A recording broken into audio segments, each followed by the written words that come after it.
Life is precious, and we all have the opportunity of living it to the fullest. Unfortunately, so few of us know how to manage it all. How do we account for our opportunities? How do we account for our time? How do we account for our relationships, health, spirituality, homes, finances, influence, and careers? How do we account for the one life we have to live? I am so glad you asked. In this program, you will find answers to all of these questions and more. Welcome to the Account for Your Life podcast with your host, the healthy accountant himself, Jay Moore. What's going on, everybody? What is happening? What's going on? I got breaking news. It's breaking news today. Today is our 800th podcast episode. 800th podcast episode.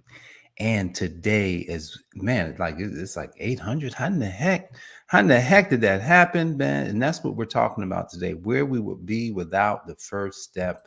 And I'm going to put my website up here. I don't normally put this up, but I'm putting it up. If you have not purchased the book, Next Level Faith, Moving Mountains in a Certain Time, I have one here somewhere. I have a copy here on my desk. If you have not gotten this book, you want to go pick this book up, nextlevelfaithglobal.com, nextlevelfaithglobal.com. When you get it at this website, here's what you get. You get the audio book immediately. So the audio book's going to be sent to you. Then you can listen, because you can't get the audio book anywhere else. So you can get the audio book immediately right there on once you purchase the book. Now, here's the thing. You can get the book on Amazon. So if you go to Amazon, you can go get it there. But you won't get the audio book, and you won't be able to read that, listen to the audio book as well. So if nextlevelfaithglobal.com, go and get the book.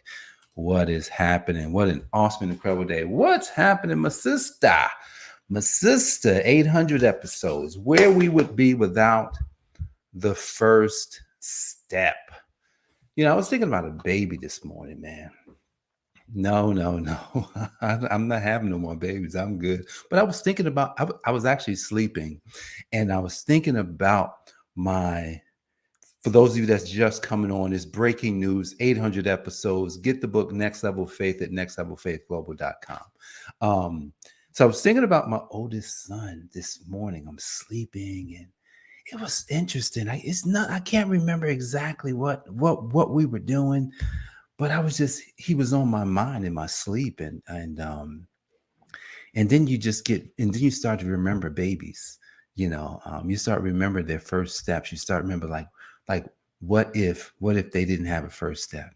You know, like what if you didn't take the first step into, you know, something that you planned on doing in your life? You know, just as simple as, you know what, for me, going to college was not really something that my family did, you know, because my parents hadn't graduated from college. And most of my family that I was really close with, no one went to college. People had like blue collar jobs. And so to say you were going to college was a little bit different.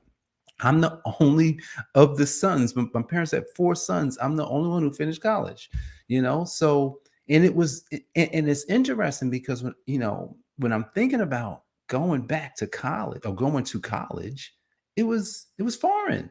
Like, people go to college, like, man, that must sound like a lot of money. Man, how am I going to be able to do that? Think about that. You always think about how something's going to happen.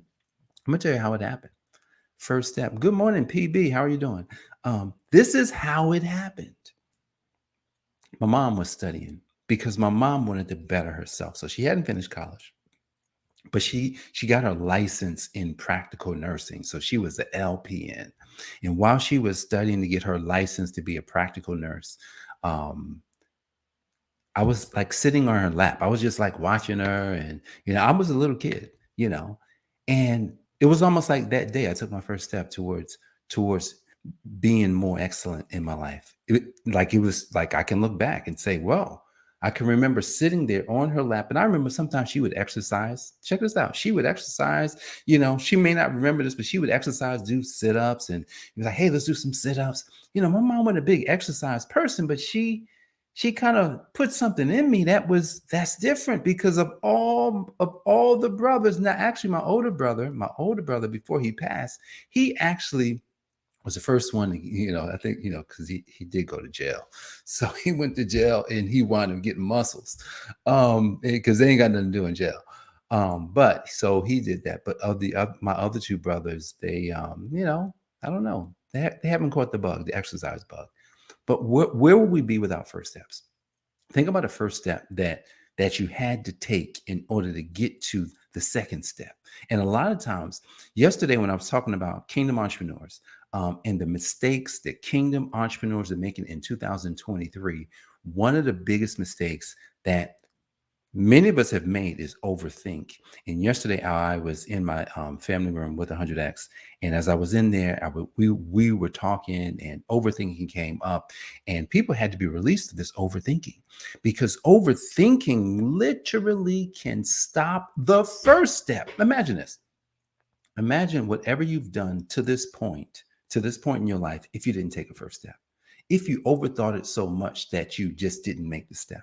How many people are doing that today? Which means if you've made the step, and this is where God really has set a framework for all of us when it comes to our steps. If we take the steps, then that means we now have a framework. We now have an understanding of what someone else can do, which means that we got to come back.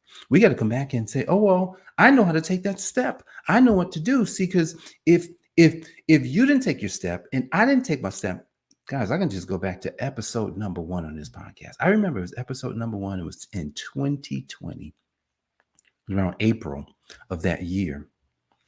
And, I had been working on doing I wasn't doing this podcast, but I was doing another thing called the Enlightenment broadcast. I would do that every day. I was doing that probably like 3-4 days a week, sometimes every day. And I remember when I launched this podcast, and I remember one of my friends that I recently had met, and she had listened to the first few episodes. She told me, "Oh, Jay," she just kind of gassed me up a little bit. Friends will gas you up. They'll tell you how good you are. At least the good ones will. And so she gassed me up, and so that gave fuel for the next step. Because you know what? If we make our steps, think about this. I want you to think about a baby. If the baby's not walking because they're wanting the parents to say you're doing great. The baby's walking because they feel like they can walk. They're not thinking that their mom and dad is going to be like, hey, you should walk now. No, they're just thinking it's time for me to do this. It's time for me to get up. It's not the parents. It has nothing to do with the parents. See, because when God placed these steps in our way, what he did was he set a framework. That when this happened, this is going to happen. It's kind of like a baby. It's almost like they start crawling. All of a sudden, one day the baby's crawling. Like, wow, they came out the womb and then they're crawling. Then one day the baby stands up and says, oh, I think I can walk. But the baby's doing that based on the fact that it knows it can do it. Where am I going with this? We're talking about first steps. And so how does a first step come? Your steps have been ordered is what the word of God says. Your steps are ordered. And when God orders your steps, then that means in order for you to get to his steps, we got to take the first step. In order to get to his steps, we got to take the first step. So if we don't take the first step, then then we miss the order. We miss the order. Where would we be without the first step? When I think of all the successful people that we look up to. We were, Sean and I was talking about a book last night, The Innovation Secrets of Steve Jobs, and what's in this book and what Steve Jobs actually did and what it's like he felt like this is going to be a revolution. We're going to take over the world. Listen, everybody has a computer and this is going to change people's life. This is how a man was thinking in the 70s. He's like, this is going to change people's experience. People's potential is going to come out as a result of this computer that we're going to make.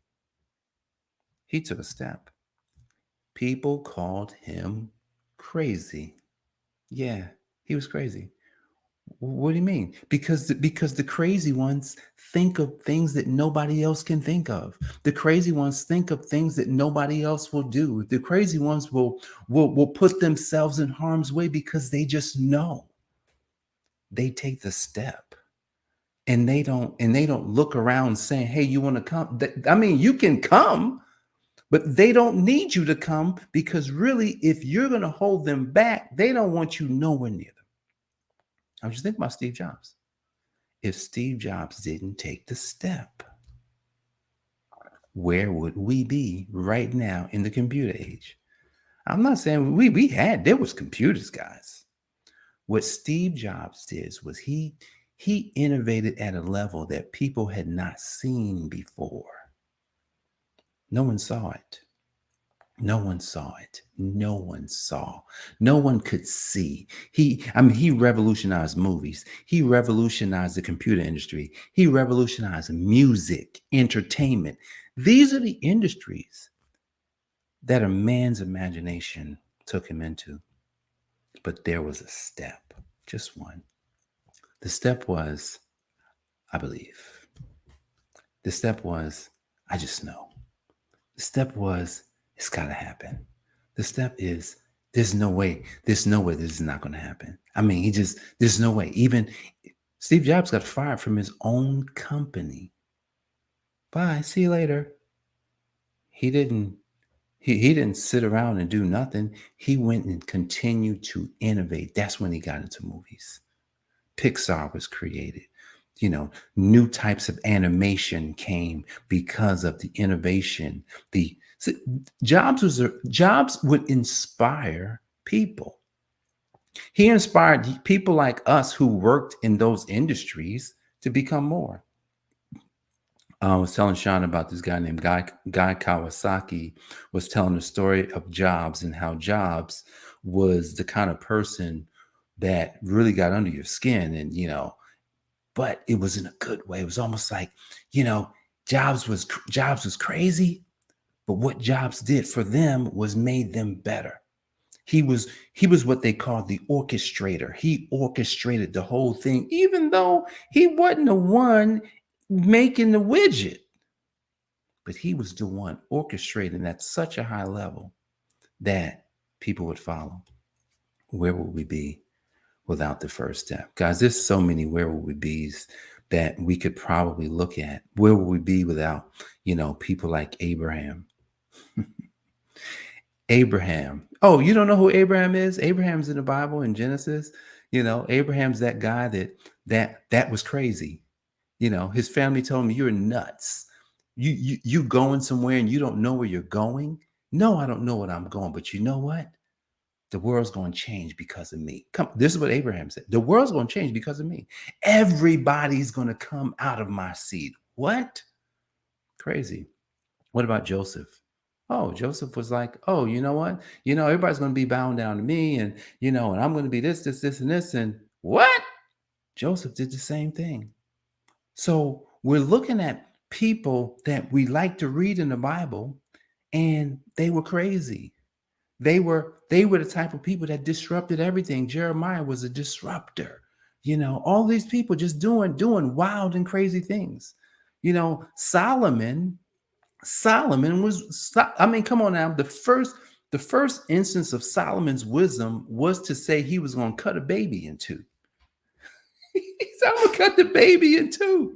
He said, "I'm going to get to the heart of the matter. And this is what I'm going to do. I'm going to cut the baby in two, just to find out if if the real mom's going to stand up."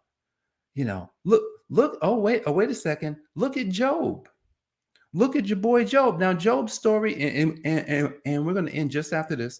Job's story is the most interesting because he had to keep taking steps towards God in the midst of the worst tragedy that you could ever experience. Loss of children, loss of fame, loss of wealth, loss of everything. Come on. And then your wife said you should curse God and die. And he's looking at her like, girl, you better get out of my face with that. And he is messed up. And his boys, his friends come and tell him, you must have did something. But he kept taking his steps. He says, you know what? This is bad, but you know what? God's going to restore. What did God do? He restored them. So where would we be without people who took first steps? I don't know, man. What about my last guy, the guy who sat on the cross for all of us? What if he decided to, to not go through with it? What if he took a step, but his steps that he took were important, and he knew they were important. He knew that his life meant something. So today, what should you and I take from what it is that I'm saying? Our lives mean something, and every step you take is a step towards who God said you are. And when we follow what God said about us, our steps line up and our steps become so ordered that the world will change because you took the step. But the question I have for you as we leave today is, will you take that step today? Will you take it? Guys, today is episode number 800. I thank you guys for being a part of the journey. I thank you guys for supporting. I thank you guys for being amazing, guys. And if you haven't purchased the Next Level Faith book, get this book, Next Level Faith. It's a short read. It's a very short read. It's only about 86, 87 pages. No, 90 pages, 92, 93 pages. Get the book. There's some frameworks in there, setting yourself apart. Faith on a tightrope. Man, had some collaboration in this book. So some amazing stories of faith is in that book. You want to check that book out, read that book, and just allow expectation and faith to exude out of your life so that you can get to your next level. Guys, I appreciate you. I love you. And I will see you back here on the next episode. God bless. Peace. Thanks for joining us, listening friends. We are so glad you invested this time with us. Always remember, you only have one life to live, so live it to the fullest. This has been the Account for Your Life podcast with your host, the healthy accountant himself, Jay Moore. Until next time, make it a great day.